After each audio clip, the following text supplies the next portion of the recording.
عليكم ورحمة الله. الحمد لله وحده والصلاة والسلام على من لا نبي بعده. أعوذ بالله من الشيطان الرجيم. فصل لربك. উপস্থিত বৈঠকের দিনই মুসলিম ভাই, প্রশংসা আল্লাহর জন্য, শান্তি অবতীর্ণ হোক আল্লাহর রাসূলের উপর সাল্লাল্লাহু আলাইহি ওয়াসাল্লাম। আজকের দিনে বৈঠকে আমার বক্তব্যের বিষয় সালাত, নামাজ। সালাত সম্পর্কে এক গুরুত্বপূর্ণ তথ্যবহল সংক্ষিপ্ত বিবরণের চেষ্টা করব ইনশাআল্লাহ। উল্লিখিত বিষয়ের উপরে আলোচনা করতে গিয়ে প্রথম সংক্ষিপ্ত আলোচনা হবে সালাত আদায় করতেই হবে। তারপরের সংক্ষিপ্ত আলোচনা হবে যারা সালাত আদায় করে না তারা কেমন। তারপরের সংক্ষিপ্ত বিবরণ হবে যারা সালাত আদায় করে কিন্তু রাসূলের পদ্ধতিতে করে না তারা কেমন। তারপরের সংক্ষিপ্ত বিবরণ হবে কিভাবে সালাত আদায় করতে হবে। উল্লিখিত বিষয়ের উপরে বক্তব্য রাখার পূর্বে সংক্ষিপ্ত আলোচনা হবে আপনারা কারা, আপনাদের একটু পরিচয়, এবং যারা এই বক্তৃতার মাঠে বক্তব্য পেশ করেন তারা কারা। আপনাদের পরিচয়ে মহান আল্লাহ বলেন ওয়াকালু সামি'না ওয়া আতা'না। শ্রোতা হচ্ছে ওরাই যারা শোনে ও মানে। শুনে মানতে হয়, এটা নীতি। এই জন্যই হক কথা শুনতে হয়। আল্লাহ তাআলা আপনাদের ব্যাপারে বলেন ফাসআলু আহলা যিকরি ইন কুনতুম লা তা'লামুন বিল বায়িনাতি ওয়াজ জুবুর। হে দুনিয়ার অজানা মানুষ, তোমরা জানা মানুষের নিকটে জানো প্রমাণ সহকারে। আপনাদের এখানে আল্লাহ তাআলা দুইটি খুব গুরুত্বপূর্ণ কথা বলেছেন। তার একটি কথা হচ্ছে যাকে দাওয়াত দিয়েছেন তাকে জানা হতে হবে। প্রয়োজনে 5 জন 7 জনকে জিজ্ঞাসা করতে হবে অমুক ব্যক্তিকে আমরা বক্তব্য শোনার জন্য দাওয়াত দিতে চাচ্ছি, তিনি জানা কিনা।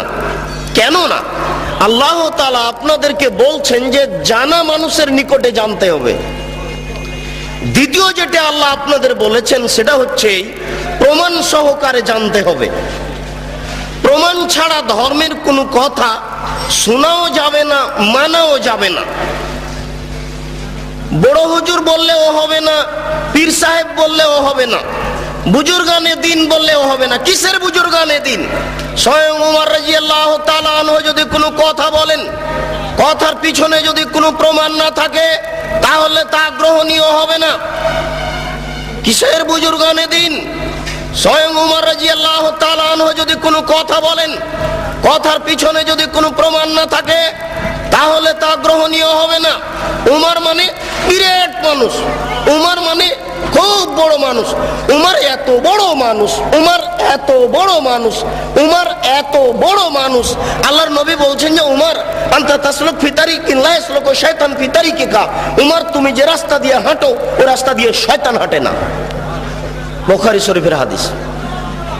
আল্লাহর নবী বলছেন উমর তুমি যে রাস্তা দিয়ে হাঁটো ওই রাস্তা দিয়ে শয়তান হাঁটে না। বুখারী শরীফের হাদিস। এত বড় মানুষ যদি ধর্মের কোনো কথা বলে আর যদি প্রমাণ না থাকে তাহলে তা গ্রহণীয় হবে না। আপনাদের সাথে সংক্ষিপ্ত কথা শেষ করলাম। বিনীত অনুরোধ, পিছনে যারা দাঁড়িয়ে আছেন গল্প করছেন তারা একটু দয়া করে গল্প বন্ধ করুন। যে যেখানে আছেন দয়া করে আপোষে কথা বলা বন্ধ করুন। আমি আপনাদের জীবনের জন্য অত্যন্ত গুরুত্বপূর্ণ তথ্যবহল সংক্ষিপ্ত বিবরণের চেষ্টা করছি ইনশাআল্লাহ। আমি ব্যক্তিগত কোনো কথা বা মানুষের কোনো কথা বলার চেষ্টা করব না ইনশাআল্লাহ।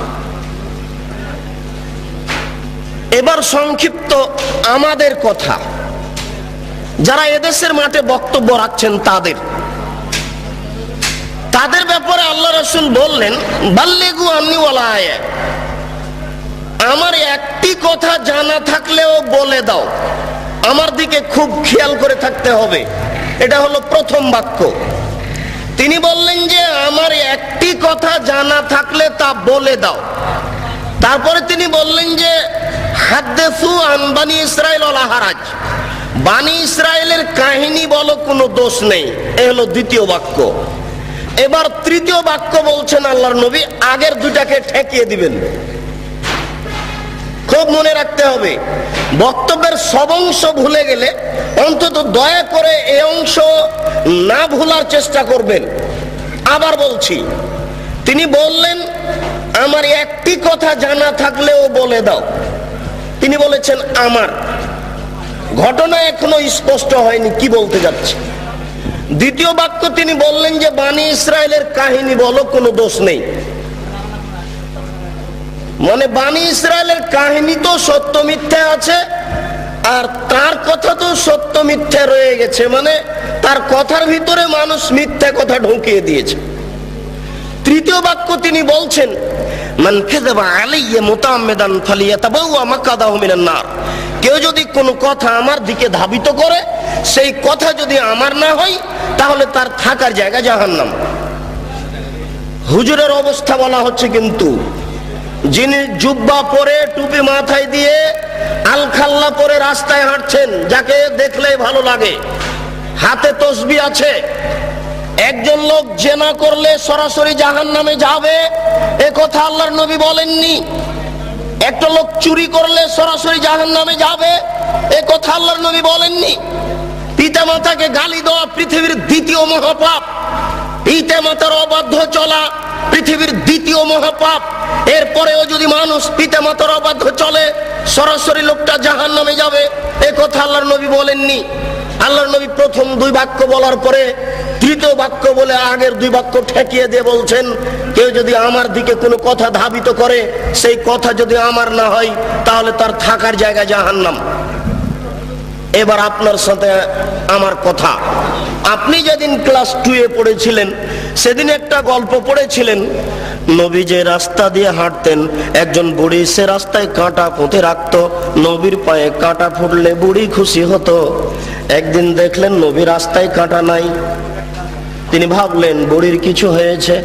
তিনি বুড়ির বাড়ি গেলেন, দেখলেন সত্যিকারই অসুস্থ। তিনি পরিচর্যা করলেন, বুড়ি ভালো হয়ে গেল। ঘটনা যে মিথ্যা? জি না। আমার হায়াত পর্যন্ত সময় থাকলো আমার দিনী ভাইদের উপরে, আপনার হায়াত পর্যন্ত সময় থাকলো আপনি আমার হায়াত পর্যন্ত এর সত্যতা প্রমাণ করতে পারবেন না ইনশাআল্লাহ। নবীর নামে মিথ্যা কথা বলা হয়েছে। গাছ লাগান, পরিবেশ বাঁচান, নবী নিজ হাতে গাছ লাগিয়েছেন, মিথ্যা কথা। এই দেশের মাটিতে প্রায় 3 লক্ষ বানানো হাদিস আছে। তার মধ্যে কোরআন মাজিদ 90 পারা, 30 পারা নয়, শয়তান মুমতাজ বেগমের কাছে প্রায় 2000 জাল হাদিস আছে। ধর্মকে বিকৃত করার জন্য লক্ষ লক্ষ হাদিস মানুষ তৈরি করেছে। আমাদের বাড়িতে 10,000-এর সিরিয়াল আছে। যে কোনো সময় দেশবাসী চাইলে আমরা 10,000 জাল জয়ীফ হাদিস পেশ করার জন্য প্রস্তুত রয়েছি ইনশাআল্লাহ। এই দেশের মাটিতে লক্ষ লক্ষ মিথ্যা তাফসীর রয়েছে। নবী ঈদের মাঠে গেলেন, একটি ছেলে কাঁদছে। নবী বললেন তুমি কাঁদো কেন? আমি এতিম ছেলে। নবী বললেন আমিও এতিম ছিলাম, আমি এতিমের অসুবিধা বুঝি। এই বলে তিনি কোলে নিয়ে আয়েশা রাদিয়াল্লাহু তাআলা আনহার কোলে তুলে দিলেন।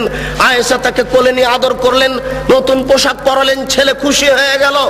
বাস্তবতার সাথে হাদিসের কথার অমিল আছে। রাসূল সাল্লাল্লাহু আলাইহি সাল্লামের বাড়িতে ভিক্ষুক ভিক্ষা পায় না। বহু ভিক্ষুক ফিরে গেছে, তার বাড়িতে ভিক্ষা দেওয়ার কোনো ব্যবস্থা নেই। সেই বাড়িতে নতুন পোশাক থাকলো, এটাই বা হয় কি করে? সাথে সাথে আর কোনো প্রমাণ নাই, নবীর নামে কথা মিথ্যা ছড়ানো হয়েছে। তারই ভিত্তিতে আপনারা ঈদের নামাজে নতুন পোশাক পরার জন্য প্রস্তুতি গ্রহণ করেছেন। আপনার স্ত্রীর বিস্কান শাড়ি শোকেজে থাকার পরেও ঈদের দিন নতুন শাড়ি কেনার জন্য জোরালো প্রস্তাব পেশ করেছে আপনার সামনে। এটা মিথ্যা তথ্য, মিথ্যা শরীয়ত চলছে।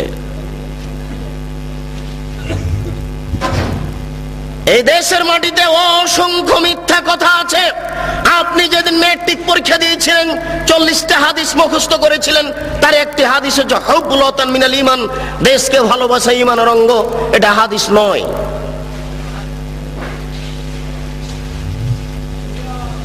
আমি যেটা বলতে চাচ্ছিলাম সেটা হচ্ছে এই, আল্লাহর নবী আগের দুটি বাক্য ঠেকালেন, পরের বাক্য বলে তিনি বললেন বাল্লিগু আন্নী ওয়ালা আয়া, আমার একটি কথা জানা থাকলে বলে দাও। কথা বলার আগে চূড়ান্ত হতে হবে কথা আমার কিনা। তারপরে তিনি বললেন বনী ইসরাইলের কাহিনী বলো, কোনো দোষ নেই। বনী ইসরাইলের কাহিনীও সঠিক কিনা এটা চূড়ান্ত হতে হবে। এদেশের মাটিতে অসংখ্য বনী ইসরাইলের কাহিনী পেশ করা হয়েছে। আইয়ুব আলাইহিস সালামের স্ত্রী রাহমা মাথার চুল কেটে দিয়েছিলেন, ধরা পড়েছিলেন, ইতিহাস মিথ্যে। আইয়ুব আলাইহিস সালামের শরীরে পোকা হয়েছিল, এই তাফসীর মিথ্যে। বনী ইসরাইলের এরূপ কাহিনী চলবে না। অসংখ্য মিথ্যা তাফসীর রয়েছে। ইব্রাহিম আলাইহিস সালাম 3 দিন 300 উট জবে করেছিলেন, এই তাফসীর মিথ্যে। ইব্রাহিম আলাইহিস সালাম ছেলেকে কুরবানি করার সময় চোখে কাপড় বেঁধেছিলেন, এই তাফসীর মিথ্যে। ইউসুফ আলাইহিস সালামের সাথে জুলাইখার বিবাহ হয়েছিল, এই তাফসীর মিথ্যে। দাউদ আলাইহিস সালাম জনৈক মহিলার প্রেমে পড়েছিলেন, এই তাফসীর মিথ্যে। হারুত মারুত দুইজন ফেরেশতা জোহরা নামক মেয়ের প্রেমে পড়েছিল, এই তাফসীর মিথ্যে। এই দেশের মাটিতে লক্ষ লক্ষ মিথ্যা তাফসীর আছে। এই দেশের তাফসীর মাহফিল বন্ধ করুন। দাখিল পাস শিক্ষক আপনাদের সামনে এসে একেবারে প্রধান মুফাসসির হয়ে মিথ্যা তাফসীর করে যাচ্ছে। এই তাফসীর মাহফিল বন্ধ করুন। পেশাজীবী বক্তাদের বক্তব্য বন্ধ করুন, সিজনাল বক্তব্য বন্ধ করুন, শরীয়ত বাঁচানোর চেষ্টা করুন। 12 মাস বক্তব্য চলবে, বর্ষার সিজনেও চলবে, এটাই শরিয়ত। কোরআন এবং সহিহ হাদিস ভিত্তিক আলেম ওলামা এই দেশের মাটিতে দিন প্রচার করবে, এটাই শরীয়ত। শীতকালীন মৌসুমকালীন এদেশের বক্তা পেশাজীবী হিসেবে তার জীবিকা নির্বাহের উদ্দেশ্যে আপনাদের সামনে মিথ্যা কথা বলে সকালে টাকা নিয়ে বিদায় হবে, আপনারা তাদেরকে সম্মান সহকারে বিদায় করবেন, এটা আপনাদের দিনের অপমান করা হচ্ছে। বিচারের কাঠগড়াতে যেদিন জবাব দিতে হবে সেদিন বুঝতে পারবেন শরীয়ত মিথ্যা কাকে বলে। আপনি একজন তার সহযোগী। আল্লাহ রাসূল আমাদেরকে বললেন এই 3টি বাক্য, পরের একটি বাক্য আল্লাহ রাসূল আমাদের লক্ষ্য করে বলেন কাফা বিল মারই কাযিবান ওয়া ইউহাদ্দিসু বিকুল্লি মা সামিআ। একজন মাওলানার মিথ্যুক হওয়ার জন্য এতটুকু যথেষ্ট, শরীয়তের কোনো কথা তদন্ত না করে বলবে। একজন মাওলানা সাহেবের মিথ্যুক হওয়ার জন্য এতটুকুই যথেষ্ট, একটা শরীয়তের কোনো কথা তদন্ত না করেই বলবে। একজন মাওলানা সাহেবের মিথ্যুক হওয়ার জন্য এতটুকুই যথেষ্ট, শরীয়তের কোনো কথা তদন্ত না করেই বলবে। জনৈক মাওলানা সাহেব বলছেন আল্লাহর নবী কোনো বাচ্চার মাথায় হাত দিলে সেই বাচ্চার মাথা থেকে আতরের সেন্ট ছড়িয়ে পড়তো, মিথ্যা কথা। জি না, এরকম তো ঘটেনি কোনোদিন। না, রাসূলের নামে এই কথা তো ছড়ানো যাবে না। যে কোনো কথা, যে কোনো কাহিনী আমরা জানি আস্তাগফিরুল্লাহ আল্লাযী লা ইলাহা ইল্লা হুয়াল হাইয়ুল কাইয়্যুম, ওয়াতুবিলাই ক্ষমা চাওয়ার এই দোয়া। আস্তাগফিরুল্লাহ রব্বি মিন কুল্লি যামবি ওয়াতুবিলাই, আস্তাগফিরুল্লাহ রব্বি মিন কুল্লি যামবি ওয়াতুবিলাই। এই দোয়া তো খুঁজে পাওয়া যায় না, রাসূলের নামে আসলো কি করে? কে জবাব দিবে? ঢাকা শহরের বংশালী হচ্ছে আহলে হাদিসের মূল ভিত্তি। বংশালের সুযোগ্য জ্ঞানী মানুষই জবাব দিবে।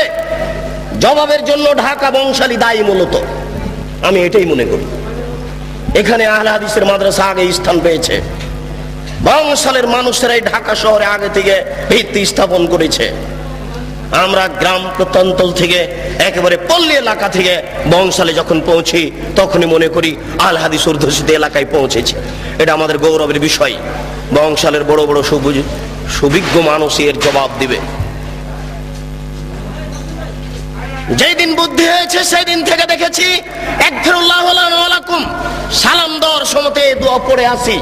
আমার শিক্ষক চাচা মক্তবে মসজিদে আমাদের কি পিটিয়ে এই দোয়া মুখস্থ করিয়ে নিয়েছেন। এই দোয়ার ভিত্তি কোথায়? কে জবাব দিবে? জবাব দিবে কে?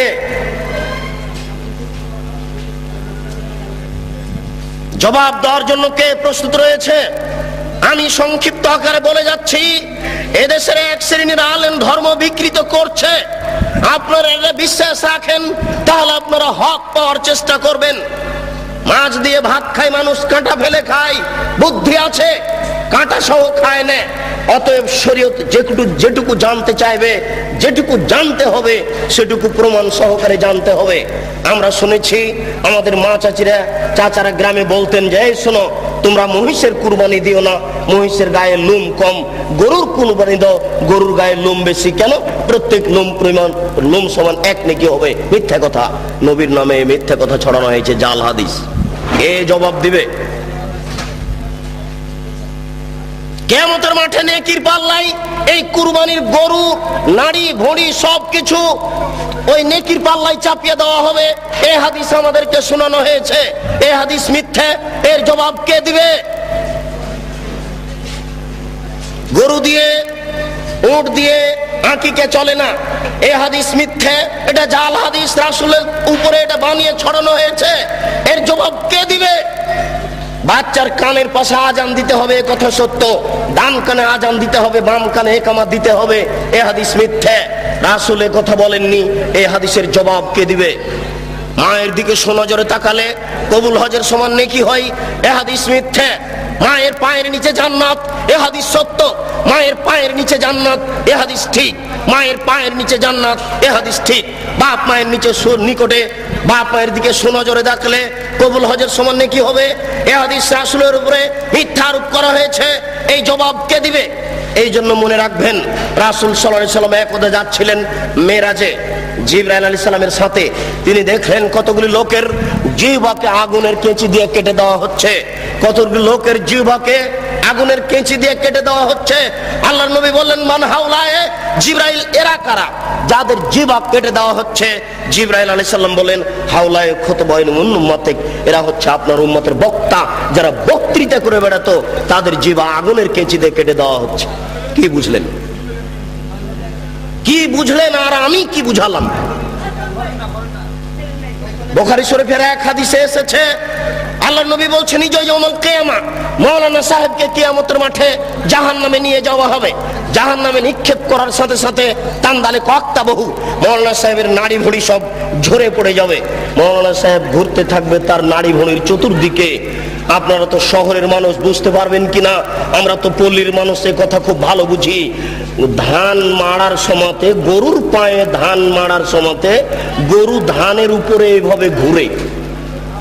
ধান মাড়ার সময়তে, ধান গাছ থেকে ঝরানোর সময়তে গরু ওই ধানগুলির ওপরে যেভাবে ঘুরে, মাওলানা সাহেব তার নাড়ি ভুঁড়ির চতুর্দিকে ঘুরবে। ফাস্তামা আলাইহা আহলুন নার, জাহান্নামীরা সেখানে জমা হয়ে বলবে, মালাক, খবর কি হুজুর, আপনার কেন এই অবস্থা? আনতা তা'মুরুনা বিল মারুফ ওয়া তানহা আনিল মুনকার, হুজুর আপনি তো আমাদের ভালো কথা বলছিলেন, মন্দ থেকে নিষেধ করছিলেন, হুজুর আপনার অবস্থা কেন এরূপ? হুজুর তখন বলবেন, কি বলি, আমরুকুম বিল মারুফ ওয়া লা আতিহি, আমি যে ভালো বলেছি ভালো করিনি যে। কত হুজুর ভালো করেননি, এর প্রমাণ নিবেন। মিথ্যা কথা বলে ধর্ম প্রচার করে হুজুর।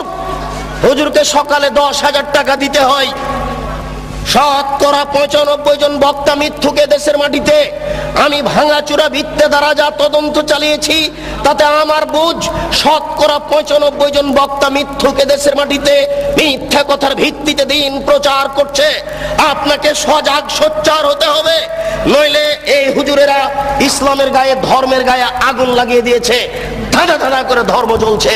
আপনি এখন কি করবেন? আজও যদি ঢাকা শহরে খাঁটি ফার্নিচার কিনতে যান, কাঠ, ভালো কাঠের ফার্নিচার পাবেন, টাকা বেশি লাগতে পারে। আজও যদি খাঁটি সরিষার তেল কিনতে চান, তাহলে পাবেন, টাকা বেশি লাগতে পারে। কিন্তু খাঁটি ধর্ম যদি পেতে চান, তাহলে সহজ নয়, খুব জটিল। জিজ্ঞাসা করলে বলবে বড় হুজুর বলেছেন, পীর সাহেব বলেছেন, বুজুর্গানে দিন বলেছেন, এই বলেই চলবে। বুজুর্গানে দিনের দোহাই দিয়ে ধর্ম চলে না। মাওলানা সাহেবকে যখন বলা হচ্ছে, আপনার কেন এই অবস্থা, তখন মাওলানা সাহেব বলছেন, কি করি, আমি যে ভালো বলেছি ভালো করিনি যে। হুজুরের বাড়ি দেখেন না, হুজুরের বউয়ের কি অবস্থা, হুজুরের পায়জামাটা টাকনুর নিচে আছে, এটা দেখা যায় না। হুজুরের চাকরিটা অবৈধ পয়সাতে আছে, এটা দেখা যায় না। হুজুর সকালবেলাতে টাকা কম হলে রাগ করছে, এটা বোঝা যায় না।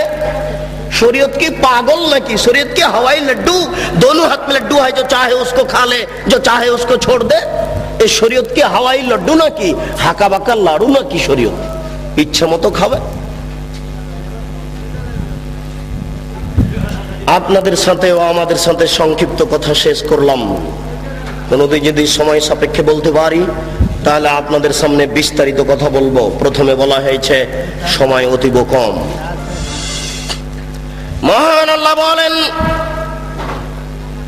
ফাসাল্লি লিরাব্বিক, আপনি আপনার প্রতিপালকের জন্য সালাত আদায় করুন। মহান আল্লাহ বলেন, ইন্নাস সালাতা তানহা আনিল ফাহশাই ওয়াল মুনকার ওয়া লাযিকরুল্লাহি আকবার, নিশ্চয় সালাত নামাজ মানুষকে অন্যায় অশ্লীল কাজ থেকে বিরত রাখে। সালাত হচ্ছে সবচেয়ে আল্লাহকে ডাকার বড় মাধ্যম।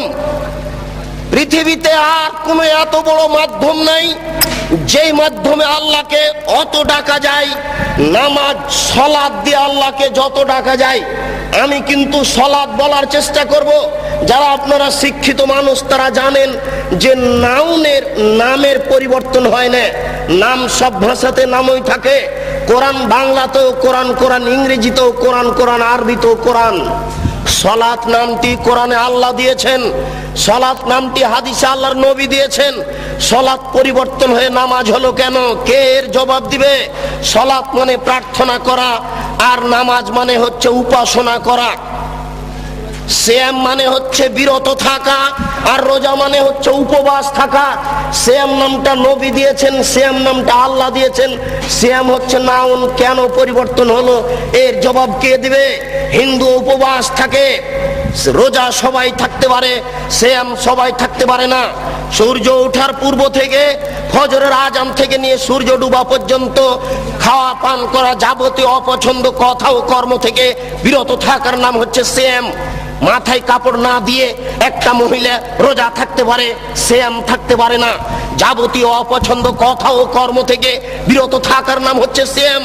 একজন মহিলা ছোট ব্লাউজ পরে রোজা থাকতে পারে, সিয়াম থাকতে পারে না।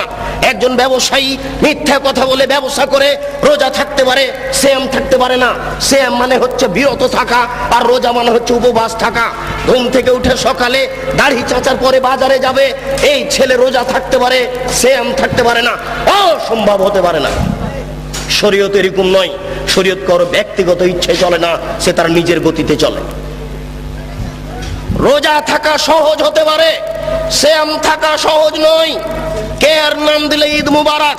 এর নাম হচ্ছে ঈদুল ফিতর, ঈদুল আজহা। কি করে হয়ে গেল ঈদ মুবারক? ঈদ মুবারক মানে কি? কে নাম দিল? কে এর জবাব দিবে?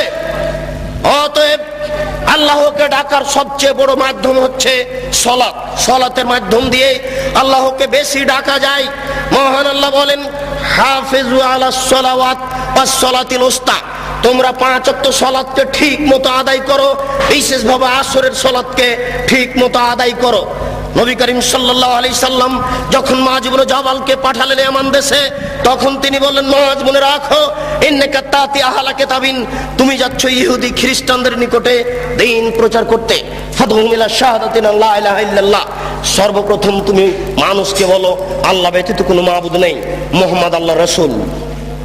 মানুষকে সাক্ষী দিতে হবে আল্লাহ ব্যতীত কোনো মাবুদ নাই। সংক্ষিপ্ত সময়ের কারণে আপনার কাছে আমি কিছু বলে যেতে পারছি না। আমি সাক্ষ্য দিচ্ছি আল্লাহ ব্যতীত কোনো মাবুদ নাই। এ কথা বাংলাদেশের লোকেরা বুঝে না, সৌদি আরবের লোকেরা বুঝেছিল। সৌদি আরবের লোকের মাবুদ ছিল 360 জন। সৌদি আরবের লোকের নকল আল্লাহ ছিল 360 জন। মুহাম্মদ সাল্লাল্লাহু আলাইহি সাল্লাম বলেছিলেন, না 360 জন মাবুদ চলবে না, একজন উপরে আছে তাকে মানতে হবে। তখন আত্মীয় স্বজন বলেছিল, এ কি যেমন তেমন বোধ, এ কি যেমন তেমন খারাপ।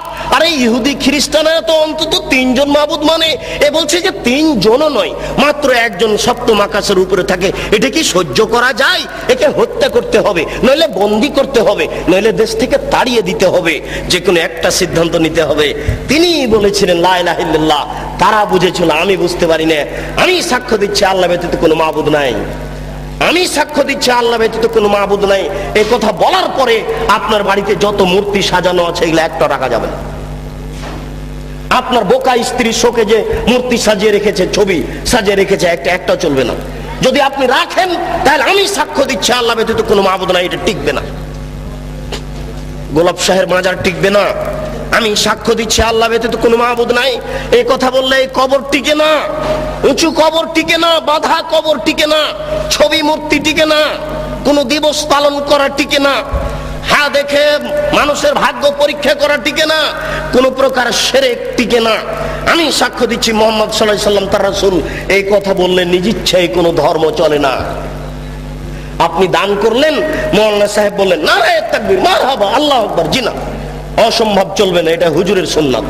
আর রাসূলের সুন্নাত হচ্ছে কেউ যদি হুজুরের হাতে দান করে তাহলে হুজুরকে বলতে হবে আল্লাহুম্মা সাল্লি আলাইহি আল্লাহুম্মা বারিক আলাইহি, এটা রাসূলের দেওয়া সুন্নাত।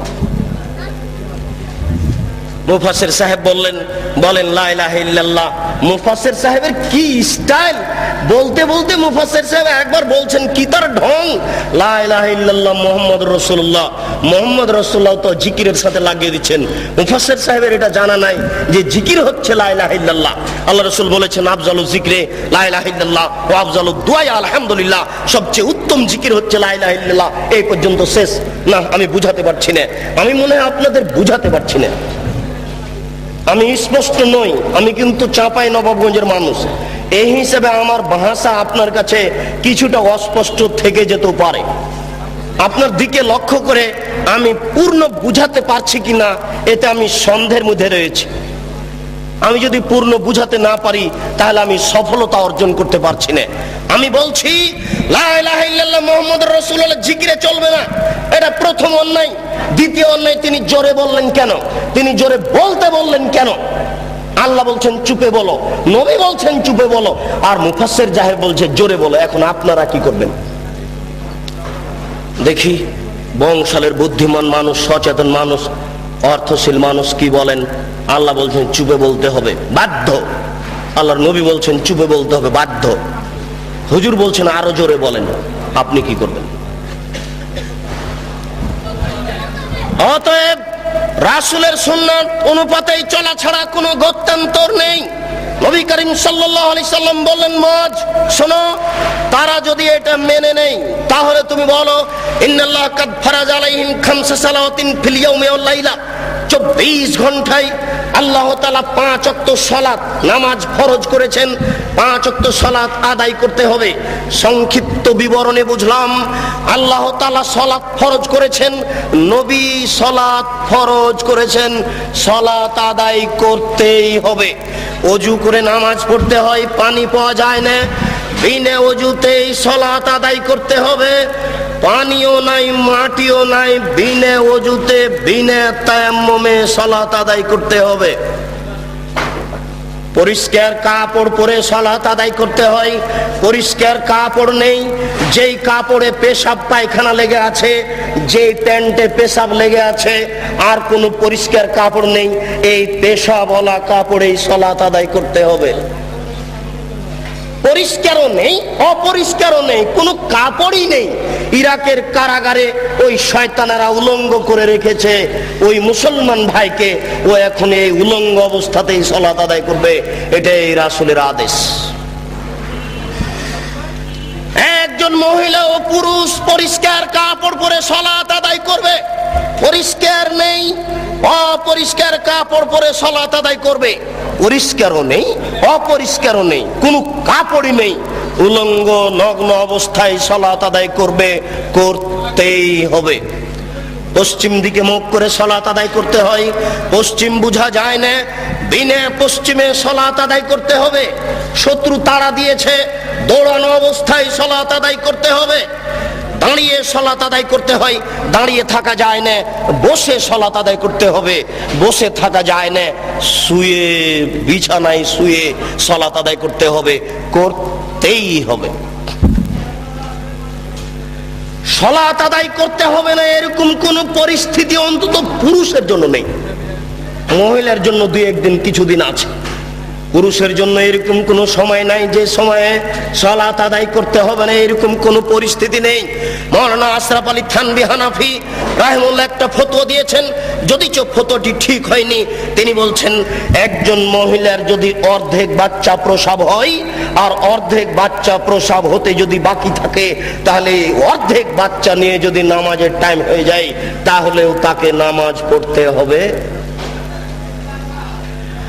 আমরা এভাবে বলিনি, আমরা বলেছি একজন মহিলার প্রসব বেদনা উঠেছে, প্রস্রাব বেদনার সাথে সাথে যদি রক্তস্রাব সাদা কিছু ভেঙে আসে তাহলে তাকে সালাত আদায় করতে হবে না। প্রস্রাব বেদনা উঠেছে, এইগুলি কিছু দেখা যায় না, তাহলে এই বেদনা অবস্থাতেও তাকে সালাত আদায় করতে হবে। এটাই শরীয়ত। আমি মনে হয় বুঝাতে পারলাম না।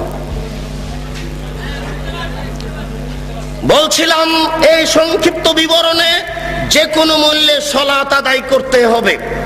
হে উপস্থিত বৈঠকের দিনই মুসলিম ভাই ও বোন, এই মাইকের আওয়াজ যতদূর পর্যন্ত যাচ্ছে, সকল দিনই ভাই ও বোনকে বিনীতভাবে বলছি, দয়া করে আপনি একটু নিজের কাজের জন্য প্রস্তুতি গ্রহণ করুন। ভুল হচ্ছে, আপনার রাত্রি 2টা-3টায় ঘুমানো দেখে আমিও খুব কষ্ট পাই। দেখুন, জীবজন্তু পশু প্রাণী সবাই আল্লাহকে মূল্যায়ন করেন, সবাই আল্লাহকে দাম দেয়, কিন্তু আদম সন্তান আল্লাহর কোনো 5 পয়সা দাম দিতে চায় না। ও একেবারে এশার সালাতের পরে ঘুমানোর কথা ছিল, ঘুমাচ্ছে রাত 2টার সময়, 3টার সময়। সবাই টিভি ভিসিআর নিয়ে ব্যস্ত। সকাল 8টায় উঠছে, আল্লাহকে ডাকতে হবে, আল্লাহর কাছে কিছু চাইতে হবে, প্রার্থনা করতে হবে, ক্ষমা চাওয়ার কিছু কথা বলতে হবে। এটা কেউ পরোয়া করে না, বিবেচনা করা উচিত ছিল। সংক্ষিপ্ত বিবরণ, যারা সালাত আদায় করে না তারা কেমন? নবী করিম সাল্লাল্লাহু আলাইহি সাল্লাম বলেন, মান তারাকা সালাত মুতাআম্মিদান ফাকাদ কাফারা। কেউ যদি ইচ্ছাকৃত সালাত ছেড়ে দেয় তাহলে সে কাফের হয়ে গেল। রাসূল সাল্লাল্লাহু আলাইহি সাল্লাম এক বৈঠকে বলেন, বাইনাল আবদি ওয়া বাইনাল কুফরি তারকুস সালাত। যারা সালাত আদায় করে আর যারা সালাত আদায় করে না, এদের পার্থক্য হচ্ছে যারা সালাত আদায় করে তারা মুসলমান, যারা সালাত আদায় করে না তারা কাফের। আল্লাহ রাসূল এইভাবে বলছেন। আসহাবু মুহাম্মাদিন সাল্লাল্লাহু আলাইহি সাল্লাম লা ইয়ারাউনা তারকুল কুফরুন গায়রা সালাত। মুহাম্মদ সাল্লাল্লাহু আলাইহি সাল্লামের সঙ্গী সাথীরা সালাত ব্যতীত অন্য কিছু ছেড়ে দিলে কাফের মনে করতেন না, কিন্তু সালাত ছেড়ে দিলে কাফের মনে করতেন। এই বাচ্চা যারা বসে আছেন তারা একটু খেয়াল করবেন, কোনো বাচ্চা যেন নড়াচড়া না করে। এমনকি আশেপাশে যারা আছেন তাদের প্রতি একটু খেয়াল করবেন, কোনো মানুষ যেন হাঁটাহাঁটি না করে। বিনীত অনুরোধ করছি, আপনার জরুরি প্রয়োজন থাকলে দয়া করে একটু সরে পড়ুন। আপনি একটু দূরে গিয়ে আপনার প্রয়োজন সারার চেষ্টা করুন। আমি আপনার একজন মেহমান, আপনি আমাকে মূল্যায়ন করার চেষ্টা করুন, আপনাকে আমি সম্মান করার চেষ্টা করব। আপনি যদি হেঁটে বেড়ান তাহলে আমি বুঝবো আপনি আমাকে অপমান করছেন। যারা আজকে দিনী বৈঠকে উপস্থিত হয়নি তাদের প্রতি আমি দুঃখিত। যারা আজকে দিনী বৈঠকে উপস্থিত হয়নি, যারা আশেপাশের বাড়িতে বসে আছে, ঘুমিয়ে আছেন, তাদের প্রতি আমি দুঃখিত।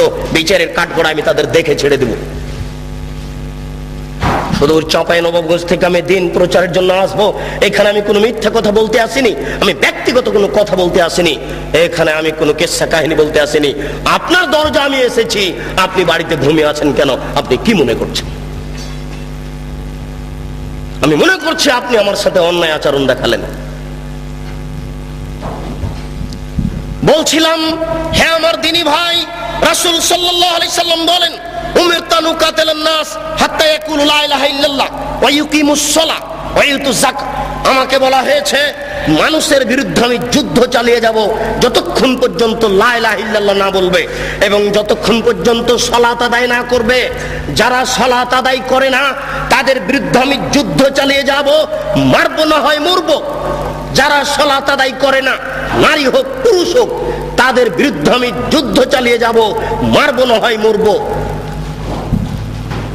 রাসূল সাল্লাল্লাহু আলাইহি সাল্লাম বলেন, যারা সালাত আদায় করলো আসামু মিন্নি দিমাহুম ওয়া মালাহুম। যারা সালাত আদায় করলো তারা তাদের রক্তকে, তারা তাদের অর্থকে নিরাপদে করে নিল। এর বাক্যের অর্থ আপনি কি বুঝলেন? যারা সালাত আদায় করে না তাদের অর্থ লুটে নেওয়া যায়। যারা সালাত আদায় করে না তাদের রক্ত বৈধ। আল্লাহ রাসূল বলছেন, যারা সালাত আদায় করলো তারা তাদের অর্থকে, তারা তাদের সম্পদকে, রক্তকে নিরাপদে করে নিল। তাই তো সেই কালে ইমাম আহমদ ইবনে হাম্বল বলেছেন, যারা সালাত আদায় করে না তাদের কুরবানি করতে হবে। ইমাম আবু হানিফা রাহিমাহুল্লাহ বলেছেন, যারা সালাত আদায় করে না তাদের জেলখানায় বন্দী করতে হবে।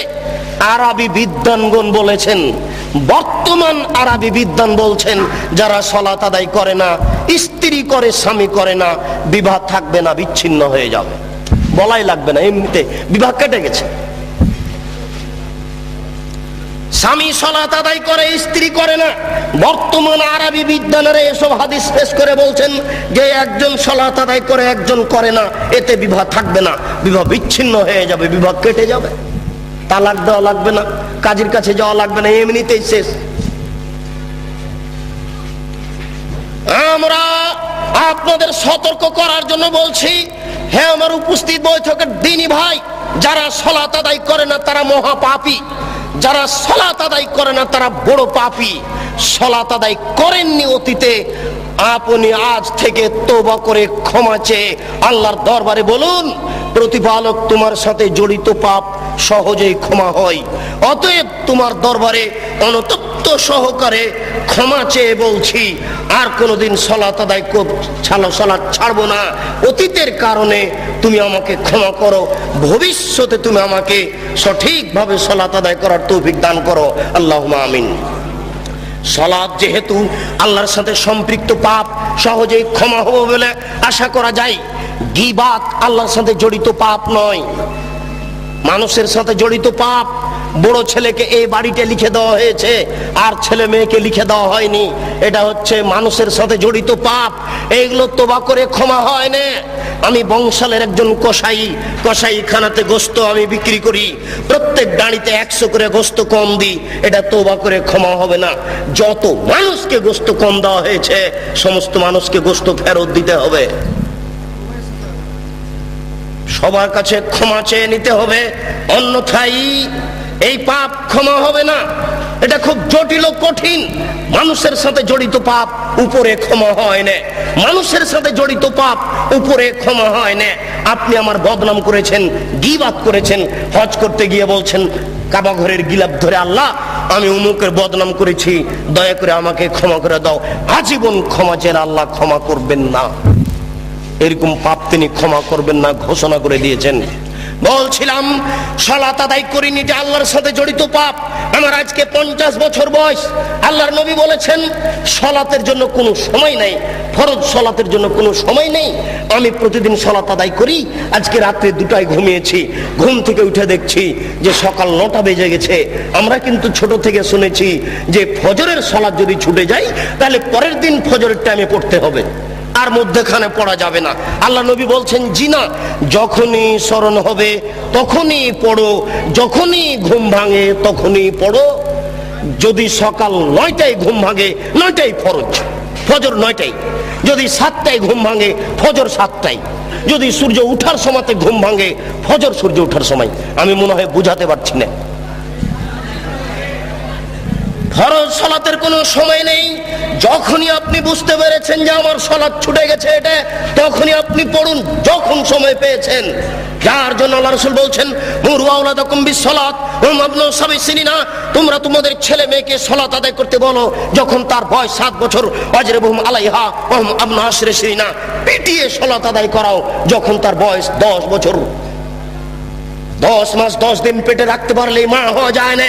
2 বছর দুধ পান করালেই মা হওয়া যায় না। 5 বছর তেল কাজল দিয়ে মানুষ করলেই মা হওয়া যায় না। 14 বছর 20 বছর 25 বছর যাবত ছেলে মেয়ের পিছনে লক্ষ লক্ষ টাকা খরচ করলেই বাপ হওয়া যায় না। বাপের কাজ, মায়ের কাজ। 7 বছর বয়সেই ছেলেকে সালাত আদায়ের জন্য বলতে হবে, শিরক সম্পর্কে অবগত করতে হবে। বাড়িতে ঢুকলে সালাম দিয়ে বাড়িতে ঢুকতে হবে। কলিং বেলে যদি সালাম থাকে, কলিং বেলে আঙ্গুল দেওয়ার সময়তে বলতে হবে আসসালামু আলাইকুম। ছেলে মোবাইল বাড়িতে 8-10টা রিং হচ্ছে, টিপেই ছেলে বলছে হ্যালো। জি না, ও তো কুকুরকে ডাকা বুদ্ধি। হ্যালো কেন? আসসালামু আলাইকুম। এবার আপনার সাথে আমার একটু কথা, আপনি বলেন যে হ্যালোতে 1% হাফ কল্যাণ আছে, আর আমি বলছি যে আসসালামু আলাইকুমে 100% কল্যাণ আছে। আর আপনি বলেন যে 100-র 1-এর অর্ধেক আছে, হ্যালোতে অর্ধেক আছে। বলেন দেখি কল্যাণ। আমি বলছি যে আসসালামু আলাইকুমে 100% কল্যাণ আছে, আর আপনি এখন বলেন যে 100-র 1-এর অর্ধেক আছে হ্যালোতে। তা আপনি এটা গ্রহণ করলেন কেন? আপনার ছেলে করে কেন? আপনার মেয়ে করে কেন? আপনি পিতা কিসের? বুঝাতে পারলাম না, দুঃখিত। আল্লাহ রাসূল বলছেন আর রাজুলু সাইয়্যিদ ওয়াল মারাতু সাইয়্যিদা। আপনি হচ্ছেন কর্তা, আপনি হচ্ছেন নেতা, আপনার স্ত্রী হচ্ছে কর্ত্রী, আপনার স্ত্রী হচ্ছে নেত্রী, বাড়িতে আপনার স্ত্রী হচ্ছে কর্ত্রী আর আপনি হচ্ছেন কর্তা। নিজের কাজ করে যে তাকে বলে কর্মী, নিজের কাজ করে যে তাকে বলে কর্মী, অপরের কাজ দেখে যেই তাকে বলে কর্তা। আপনি সকালে উঠে ব্যবসায়ী মানুষ, 10টার সময়তে দোকান খুললেন, রাত 10টায় এসেছেন, এই যে আপনি দীর্ঘ সময় থাকলেন, এতে আপনি কর্মী। আপনি ঘুম থেকে উঠে ছেলেকে বলেছেন এই উঠো সালাত আদায় করো, আপনি কর্তা না, বুঝাতে পারছি না আমি। আপনার স্ত্রী ঘুম থেকে উঠে থালা প্লেট পরিষ্কার করছে, এতে আপনার স্ত্রী কর্ত্রী। আপনার স্ত্রী ঘুমানোর সময়তে বলবে বৌমাকে, বেটিকে, এই শোনো, ডান কাতে শো, দোয়া পড়ে শো। ঘুমে যদি দেখো খারাপ স্বপ্ন, তাহলে কাত সাইড পরিবর্তন করো, ডান কাতে থাকলে বাম কাতে হও, চিত হয়ে থাকলে ডান বামে হও, বাম দিকে হালকা থুথু নিক্ষেপ করো। ঘুম থেকে উঠে যদি দেখো কুকুর চিৎকার করছে, নাউজুবিল্লাহ বলো, গাধা চিৎকার করছে, নাউজুবিল্লাহ বলো। যদি দেখো মোরগ ডাকছে, তাহলে বলো আল্লাহুম্মা ইন্নী আসআলুকা মিন ফাজলিক। আপনার স্ত্রী মা হিসেবে দায়িত্ব পালন করে না। আপনার স্ত্রী ভাতের পাতিল থেকে ভাত বের করতে জানে না। মনে করবেন আব্দুর রাজ্জাক সাহেব কষ্ট দিলেন, আমার স্ত্রী 50 বছর থেকে সংসার করে আসছে। জি না, আমি বলছি ঠিক। ভাতের পাতিলের মাঝামাঝিতে চামচ ডুবালে বরকত কমে যাবে, এক পাশে চামচ ডুবালে বরকত বেশি হবে। আপনার স্ত্রীকে জিজ্ঞাসা করে দেখুন কি করে। গামলাতে ভাত উঠিয়েছেন, চামচ যদি গামলার মাঝামাঝি ডুবিয়ে ভাত উঠান, তাহলে গামলার বরকত কমে যাবে। যদি এক পাশে ডুবান, তাহলে বরকত বেশি হয়ে যাবে। পাতিল ঢাকতে হবে। আপনার স্ত্রী বিসমিল্লাহ বলে জানালা বন্ধ করে না, বিসমিল্লাহ বলে তার বাচ্চাকে দুধ খাওয়ায় না। আপনার স্ত্রী বিসমিল্লাহ না বলে বাচ্চাকে যতদিন দুধ খাইয়েছে, ততদিন শয়তান দুধ খেয়েছে। বুঝাতে পারলাম না? আপনার স্ত্রী বিসমিল্লাহ ছাড়া আপনার বাচ্চাকে যতদিন দুধ খাইয়েছে, ততদিন এই দুধ শয়তানও খেয়েছে, নিশ্চিত খেয়েছে, অবধারিত খেয়েছে। নবী বলেছেন খেয়েছে, অতএব খেয়েছে। নবী বলেছেন যেই খাদ্যের উপরে বিসমিল্লাহ বলা হয় না, সেই খাদ্য শয়তান খায়। অতএব আপনার স্ত্রী বাচ্চাকে দুধ খাওয়াতেও জানে না। দুঃখিত, আপনার পরিবার কিভাবে ঠিক হতে পারে? যার জন্য আপনার স্ত্রীকে কর্ত্রী হওয়ার জন্য বলছি, আর আপনাকে কর্তা হওয়ার জন্য বলছি, নইলে এই পরিবেশ রক্ষা করা যাবে না। বলছিলাম সালাত ছেড়ে দেওয়া মহাপাপ।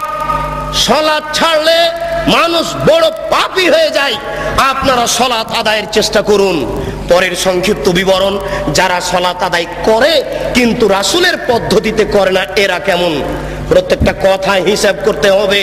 যারা সালাত আদায় করে কিন্তু রাসূলের পদ্ধতিতে করে না, এরা কেমন? মহান আল্লাহ বলেন, ফাওয়াইলুল লিল মুসাল্লিন আল্লাযীনা হুম আন সালাতিহিম সাহুন। যারা ঠিক মতো সালাত আদায় করে না, করে কিন্তু রাসূলের পদ্ধতিতে করে না, ওদের থাকার জায়গা জাহান্নাম। ওদের থাকার জায়গা ওয়াইল নামক জাহান্নাম। সালাত আদায় করে কিন্তু রাসূলের পদ্ধতিতে করে না। একদিন আল্লাহ রাসূল বললেন, সবচেয়ে বদ চোর সালাত চোর, সবচেয়ে বদ চোর নামাজ চোর। টাকা চোরও চোর, গরু চোরও চোর, কিন্তু আল্লাহ রাসূল বলছেন না যে ও সবচেয়ে খারাপ চোর। সবচেয়ে নিকৃষ্ট চোর, সবচেয়ে বদ চোর, সবচেয়ে খারাপ চোর হচ্ছে সালাত চোর। সাহাবীরা বললেন, এ কি কথা আল্লাহ রাসূল? মানুষ কি সালাত চুরি করতে পারে? সালাত কি চুরি করা বস্তু? কি বলছেন আল্লাহর নবী, আমরা বুঝতে পারছি না। আল্লাহ রাসূল বললেন, শোনো, মাল্লাম ইতুম রুকুহা ওয়ালা সুজুদাহা, যারা রুকু সিজদা ঠিক মতো আদায় করে না, এরাই হচ্ছে নামাজ চোর, এরাই হচ্ছে সবচেয়ে বদ চোর, এরাই হচ্ছে নিকৃষ্ট চোর। রুকু সিজদা ঠিক মতো আদায় না করলে সালাত হবে না। এক ব্যক্তি মসজিদে ঢুকে 2 রাকাত সালাত আদায় করলো, দেখেন পাশে এই কণ্ঠ আওয়াজটা আসলো কিসের? খুব খেয়াল করে থাকবেন আশেপাশে। 2 জন দাঁড়িয়ে কোনো জায়গাতে যেন গল্প না করে। যে কোনো জায়গাতে 2 জন বসে গল্প করলে সে গল্প ভেঙে দেওয়ার চেষ্টা করুন। একজন মুসল্লি মসজিদে ঢুকে 2 রাকাত সালাত আদায় করে আল্লাহ রাসূলকে সালাম দিল। আল্লাহ রাসূল বললেন, সাল্লি ফাইন্নাকা লাম তুসাল্লি, এই তুমি সালাত আদায় করো, তুমি সালাত আদায় করনি। লোকটি আবার সালাত আদায় করলো, আল্লাহ রাসূলকে সালাম দিল। আল্লাহ রাসূল বললেন, সাল্লে, সালাত আদায় করো, ফাইন্নাকা লাম তুসাল্লি, তুমি সালাত আদায় করনি। আল্লাহ রাসূল, লোকটি আবার সালাত আদায় করলো, আল্লাহ রাসূলকে সালাম দিল। আল্লাহ রাসূল বললেন, সাল্লি, তুমি সালাত আদায় করো, ফাইন্নাকা লাম তুসাল্লি, তুমি সালাত আদায় করনি। তখন লোকটি বলছে, আল্লামনি কাইফা উসাল্লি, আমি এর চেয়ে ভালো করে সালাত আদায় করতে পারবো না, কিভাবে সালাত আদায় করতে হবে তা বলে দেন।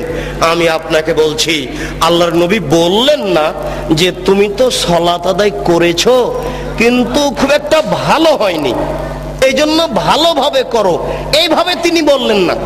তিনি বলছেন যে তুমি সালাত আদায় করো, তুমি করনি, অথচ নগদ লোকটি 3বার সালাত আদায় করেছে। না, আমি মনে হয় বুঝাতে পারলাম না। আল্লাহর নবী তাকে যদি বলতেন যে তুমি সালাত আদায় করেছো, খুব একটা ভালো হয়নি, তাহলে আমরা বুঝতাম যে কিছু নেকি পাবে। কিন্তু সরাসরি একবার না করে দিলেন, তুমি সালাত আদায় করোইনি। বোঝা যাচ্ছে সালাত আদায়ের পদ্ধতিতে ভুল হলে আল্লাহ নেকি দিবেন না, তা আল্লাহ রাসূল নাকচ করে দিয়েছেন। আলী রাদিয়াল্লাহু তাআলা আনহু বলেন, আল্লাহ রাসূল এক বৈঠকে বললেন, শোনো আলী, পূর্ব দিক থেকে কতগুলি লোক বের হবে, তারা এত বেশি সালাত আদায় করবে, তোমাদের সালাত তাদের কাছে কিছুই নয়।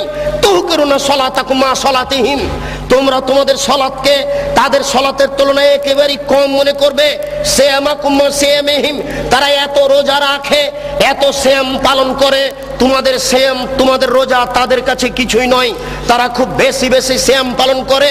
আমালাকুম মা আমালিহিম, তোমরা তোমাদের তাসবিহ তাহলিল জিকির আজকার তাদের কাছে কিছুই নয়, তারা এত তাসবিহ তাহলিল করে, তাসবিহ দানা হাতে করেই থাকে, তাসবিহ দানায় তাসবিহ গুনলে নবীকে অপমান করা হবে। আঙ্গুলে তাসবিহ গণনা করতে হবে, প্রমাণে 4টি সহিহ হাদিস আছে। তার একটি সহিহ হাদিস হচ্ছে ডান হাতে তাসবিহ গণনা করতে হবে, তার একটি সহিহ হাদিস হচ্ছে আঙ্গুল বিচারের কাঠ গড়াতে কথা বলবে, আঙ্গুল বিচারের কাঠ গড়াতে বলবে, আল্লাহ আমার মাধ্যমে লোকটি তাসবিহ পাঠ করেছে, দয়া করে তুমি একে ক্ষমা করে দাও। তাসবিহ দানায় তাসবিহ গণনা করা রাসূলের সুন্নাত নয়।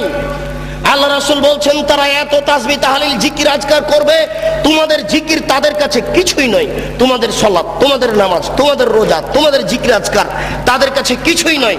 শোনো আলী, ইন্নামা তাজুদুনা ফাকতুলহুম, তোমরা যদি তাদের পাও তাহলে তাদের কুরবানি করো। আইনা মিল আজরাল মান কাতালাহুম, যারা তাদের হত্যা করতে পারবে তারাই সবচেয়ে বেশি নেকি পাবে, যারা তাদের হত্যা করতে পারবে তারাই সবচেয়ে বেশি নেকি পাবে। নেন এবার এক শ্রেণীর নামাজিকে আল্লাহ রাসূল হত্যা করতে বললেন, এক শ্রেণীর রোজাদারকে আল্লাহ রাসূল হত্যা করতে বললেন, এক শ্রেণীর জিকির আজকারকারীকে আল্লাহ রাসূল হত্যা করতে বললেন। আমি এখন যদি আপনাকে বলি এই, তাহলে আপনি কষ্ট পাবেন। আপনি হাদিসটি বুখারী মুসলিমের নিজে পড়ে দেখুন, বিবেচনা করুন, চিন্তা ভাবনা করুন। ওই যুগ আর নেই যে যুগে আপনার সামনে আমি ধুলা ছিটিয়ে চলে গেলাম চোখের সামনে। এখন বুখারী বাংলায়, মুসলিম বাংলায়, আবু দাউদ, নাসাই, তিরমিজি সব বাংলায়।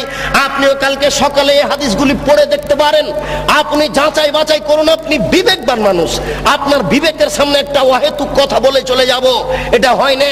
ওই সময় পার হয়ে গেছে, এখন নগদ বুঝার সময় এসেছে। আল্লাহ রাসূল বলছেন, আলী শোনো, তাদেরকে যদি তোমরা হত্যা করতে পারো, যে ব্যক্তি হত্যা করতে পারবে সেই সবচেয়ে বেশি নেকি পাবে।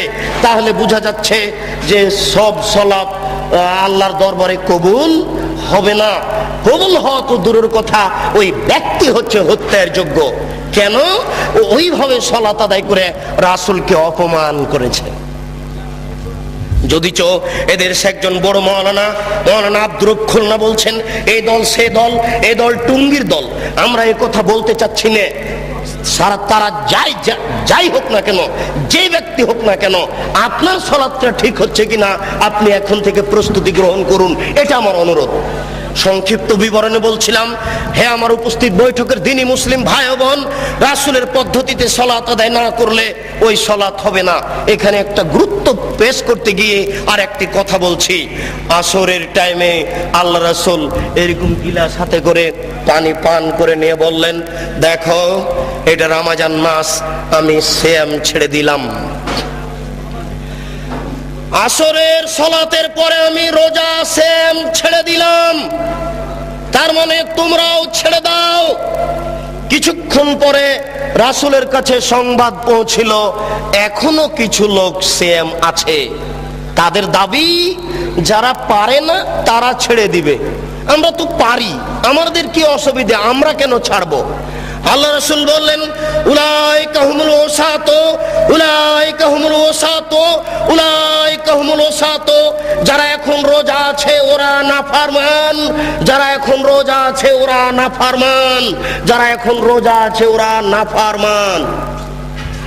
কি বুঝলেন? হাদিস তো বুখারী মুসলিমে। তার মানে রোজা আছে, সিয়াম আছে, কিন্তু রাসূলের পদ্ধতিতে হয়নি।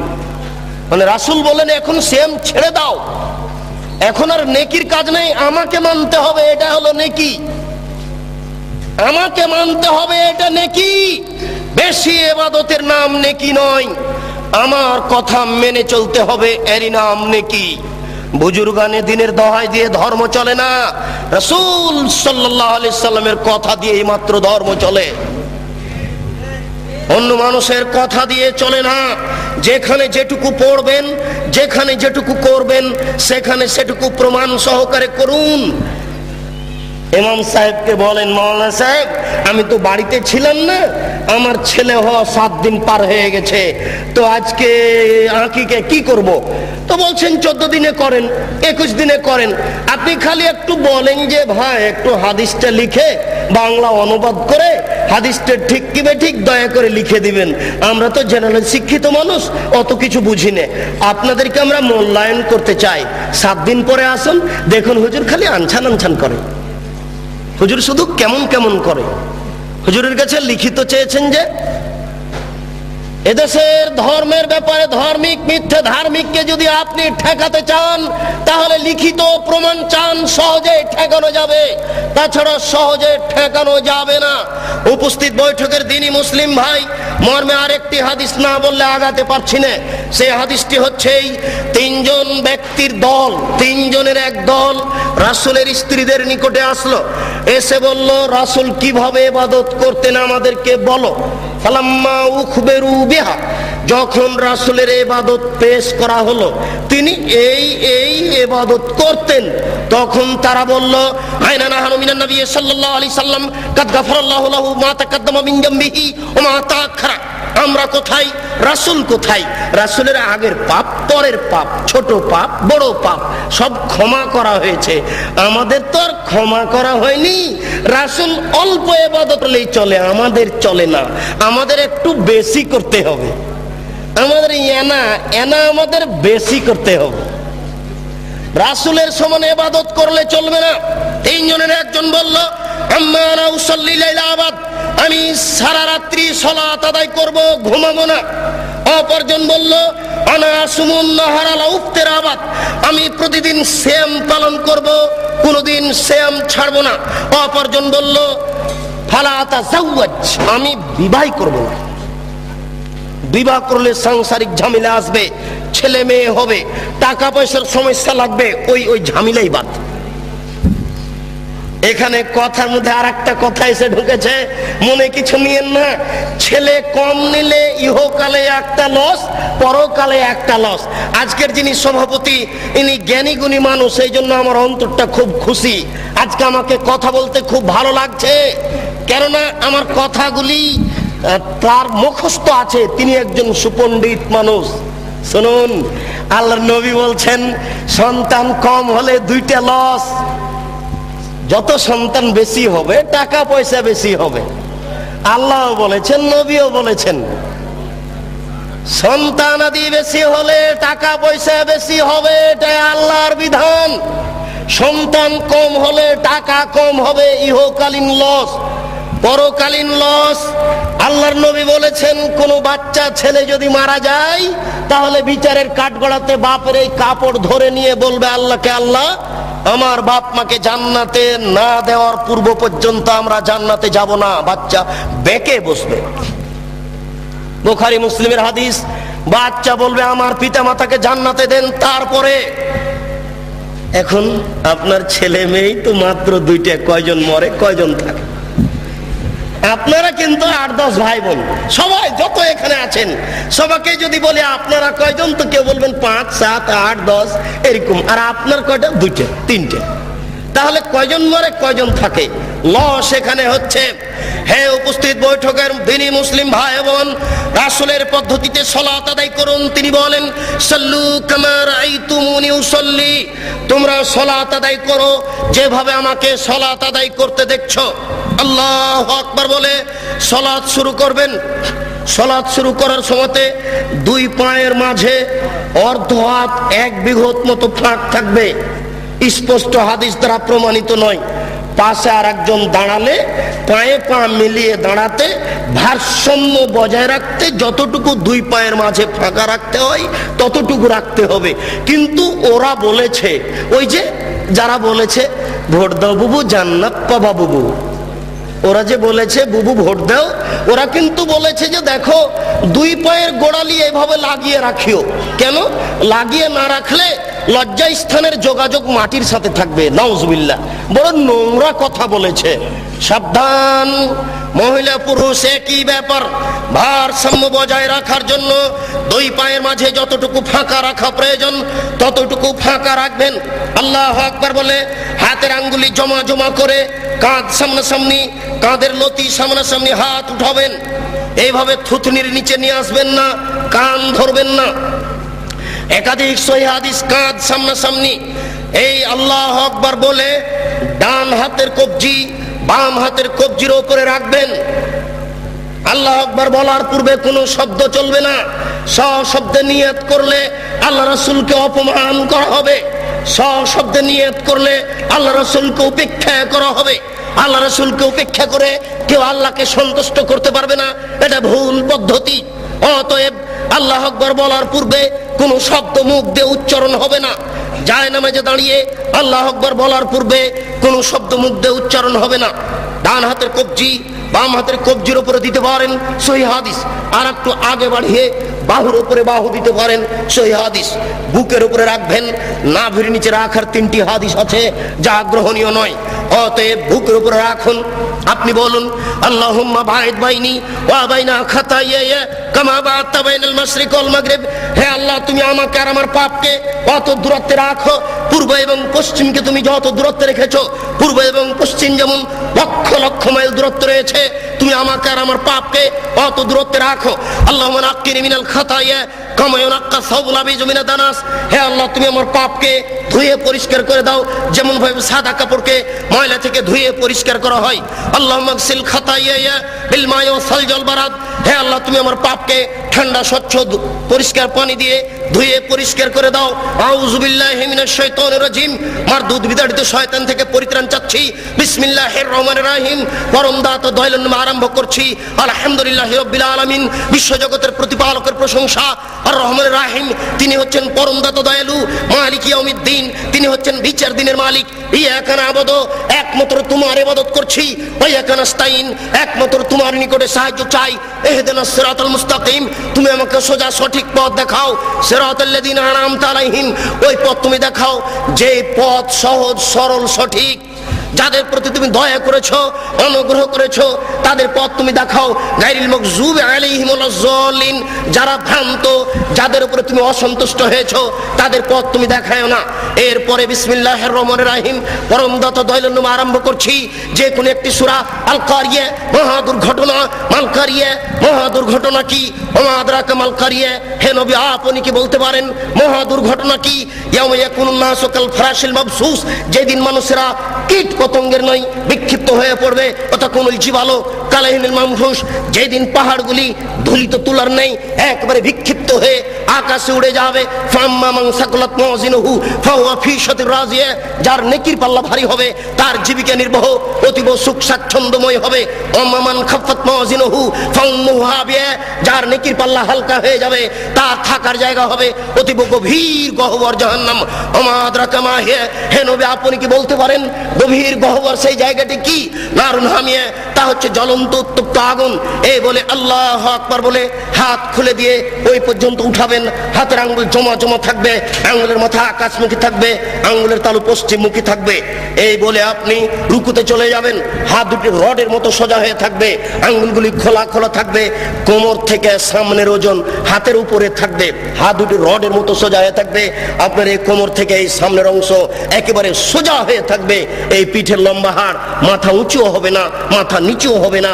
একাধিক সহিহ হাদিস আঙ্গুল খুলে খুলে রেখে আপনি বলবেন সুবহান রাব্বিয়াল আযীম। উঁচু আল্লাহর পবিত্রতা বর্ণনা করছি যতবার ইচ্ছে, 3 বারের হাদিস ঠিক নয়, 10 বারের হাদিস ঠিক নয়। নইলে আপনি বলতে পারেন সুবহানাকা আল্লাহুম্মা রাব্বানা ওয়া বিহামদিকা আল্লাহুম্মা গফিরলি, হে আল্লাহ তোমার প্রশংসা সহকারে পবিত্রতা বর্ণনা করছি, দয়া করে তুমি আমাকে ক্ষমা করে দাও, যতবার ইচ্ছে। এরপরে যত দোয়া আছে আপনি বলতে পারেন সামি আল্লাহু লিমান হামিদা রাব্বানা লাকাল হামদ হামদান কাসিরান তাইয়িবান মুবারাকান ফি। আল্লাহ ওই লোকের প্রশংসা শুনলো যে তার প্রশংসা করলো, খুব তার প্রশংসা, বরকতময় তার প্রশংসা। আকাশ পরিমাণ প্রশংসা, জমিন পরিমাণ প্রশংসা, আকাশ জমিনের মধ্যে যে ফাঁকা রয়েছে এই পরিমাণ প্রশংসা। মিলামা শয়তামিন শাহিদ, বাদক তুমি কত প্রশংসা চাও তা আমি জানি না, তুমি যত চাও তত তোমার প্রশংসা। এই বলে আপনি সিজদায় চলে যাবেন। উল্লেখ্য যে এতদিন পর্যন্ত যেভাবে সিজদা দিচ্ছিলেন আজকে তার থেকে একটু নাক কপাল আগে রাখবেন 8-10 আঙ্গুল, যেন পিঠের লম্বা হাড় একেবারে সোজা হয়ে যায়। আপনি 2 কনুইকে উঠিয়ে রাখবেন। ওই বোনেরা কিন্তু বলে গেছে আপনার স্ত্রীকে যে সিজদায় যখন যাবা তখন একবারে মাটিতে পড়ে যাবা, হাতি যেমন পড়ে যায় আঁটো হয়ে সিজদা করবা। এই সিজদায় সালাত হবে না। ওই যে সবচেয়ে বজ্জর বলা হয়েছে রুকু এবং সিজদায় এই চুরি করে, এটা একটা সিজদা। আপনি 2 কনুইকে উঠে রাখবেন, নারী পুরুষ একই ব্যাপার, যেন পেটের নিচ দিয়ে ছাগলের বাচ্চা পার হতে পারে। আঙ্গুল জমা জমা থাকবে, 2 কানের পাশে থাকবে, নাক কপাল মাটিতে লাগানো থাকবে। মাটিতে যাওয়ার সময় হাত আগে রাখবেন, পা পরে রাখবেন। আপনি বলবেন সুবহান রাব্বিয়াল আলা, উঁচু আল্লাহর পবিত্রতা বর্ণনা করছি যতবার ইচ্ছে। নইলে আপনি বলবেন সুবহানাকা আল্লাহুম্মা রাব্বানা ওয়া বিহামদিকা আল্লাহুম্মা গফিরলি। নইলে আপনি বলবেন আল্লাহুম্মা গফিরলি জামবি কুল্লাহু দিক্কাহু ওয়া যুল্লাহু ওয়া ওয়ালাহু আখরাহু ওয়া নিয়াতুহু সিররা। হে আল্লাহ তুমি আগের পাপ, পরের পাপ, ছোট পাপ, বড় পাপ, প্রকাশ্য পাপ, অপ্রকাশ্য পাপ, জীবনে যত পাপ করেছি সমস্ত পাপ তুমি ক্ষমা করে দাও। সিজদা থেকে উঠে আপনি বলবেন আল্লাহুম্মা গফিরলি ওয়ারহামনি ওয়াহদিনি ওয়াফিনি ওয়ারযুকনি। হে আল্লাহ তুমি আমাকে ক্ষমা করো, আমাকে রুজি দাও, আমার প্রতি দয়া করো, আমাকে সঠিক পথ দেখাও। আর আপনি দোয়া আছে পড়তে পারেন, আবার সিজদা যাবেন, আবার সিজদা থেকে উঠে আর 1 রাকাত পড়বেন। এই হলো 2 রাকাত। যদি আপনার আত্মাহিয়াতুর বৈঠক হয় তাহলে বাম হাতের আঙ্গুলগুলি জমা জমা হয়ে হাঁটুর উপরে থাকবে, আর ডান হাত ওইরকমই থাকবে। তবে ডান হাতের অবস্থা হচ্ছে এই 2টি আঙ্গুল জমা করে নেবেন, 3টি আঙ্গুলের নখের উপরে বৃদ্ধাঙ্গুলের পেট রেখে এইভাবে গোলাকার করে ধীর গতিতে আঙ্গুল নড়াতে থাকবেন। একবার আঙ্গুল উঠাতে হবে, এর প্রমাণে পৃথিবীতে কোনো ভুয়া হাদিসও নেই। কিভাবে চলে আসলো তা জবাব দিতে পারবো না, জবাব আপনাদের দিতে হবে। ঠিক ওই দোয়ার মতো একবার আঙ্গুল উঠাতে হবে, এর প্রমাণে দুনিয়াতে কোনো জালজয়ী ভুয়া হাদিস নেই। অবিরাম ধীর গতিতে আঙ্গুল নড়াতে হবে। সালামের বৈঠক হয় যদি তাহলে বাম পাকে ডান দিক দিয়ে বের করে দিবেন, নিতম্ব মাটির উপরে রেখে দিবেন, এটাই শরীয়ত। এরপরে আপনি বলবেন আত্তাহিয়াতু লিল্লাহি ওয়াস সালাওয়াতু তাইয়্যিবাতু, সমস্ত ইবাদত আল্লাহর জন্য। আসসালামু আলাইকা আইয়ুহান নবিয়্যু, হে নবী আপনার উপরে শান্তি অবতীর্ণ হোক। আসসালামু আলাইনা ওয়া আলা ইবাদিল্লাহিস সালিহিন, শান্তি আমাদের প্রতি হোক, ভালো বড় মানুষের প্রতি হোক। আশহাদু আল্লা ইলাহা ইল্লাল্লাহ, আমি সাক্ষ্য দিচ্ছি আল্লাহ ব্যতীত কোনো মাবুদ নাই। ওয়া আশহাদু আন্না মুহাম্মাদান আবদুহু রাসূলুহু, আমি সাক্ষ্য দিচ্ছি মুহাম্মদ সাল্লাল্লাহু আলাইহি ওয়াসাল্লাম তার রাসূল তার দাস। আল্লাহুম্মা সাল্লি আলা মুহাম্মাদিন ওয়া আলা আলি মুহাম্মাদ কামা সাল্লাইতা আলা ইব্রাহিম ওয়া আলা আলি ইব্রাহিম ইন্নাকা হামিদুম মাজিদ। হে আল্লাহ তুমি মুহাম্মদ সাল্লাল্লাহু আলাইহি ওয়াসাল্লাম ও তার বংশধরের প্রতি শান্তি অবতীর্ণ করো, যেমন ভাবে ইব্রাহিম আলাইহিস সালাম ও তার বংশধরের প্রতি শান্তি অবতীর্ণ করেছো। তুমি প্রশংসনীয়, তুমি জ্ঞানী।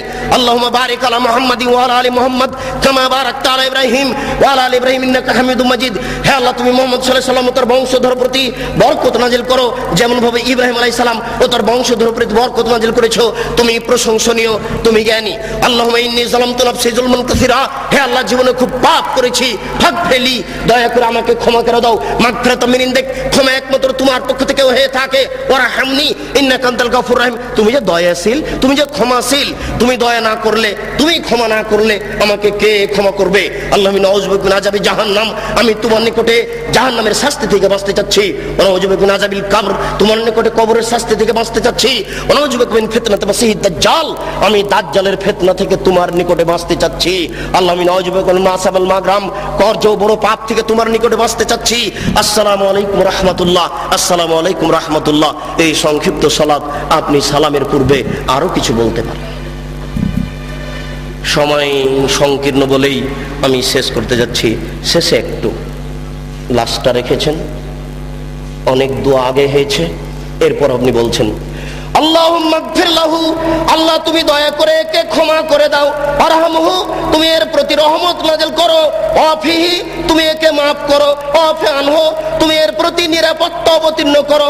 ওয়াকরিম নুজলাহু, তুমি একে দামি সম্মানী খাদ্য খেতে দাও। ওয়াসসামাদ খালাহু, তুমি এর থাকার জায়গা প্রশস্ত করে দাও। ওয়াগসলহু বিল মাই ওয়াসালজি ওয়াল বারাদ, তুমি একে ঠান্ডা স্বচ্ছ পানি দিয়ে ধুয়ে পরিষ্কার করে দাও, যেমন ভাবে সাদা কাপড়কে ময়লা থেকে ধুয়ে পরিষ্কার করা হয়।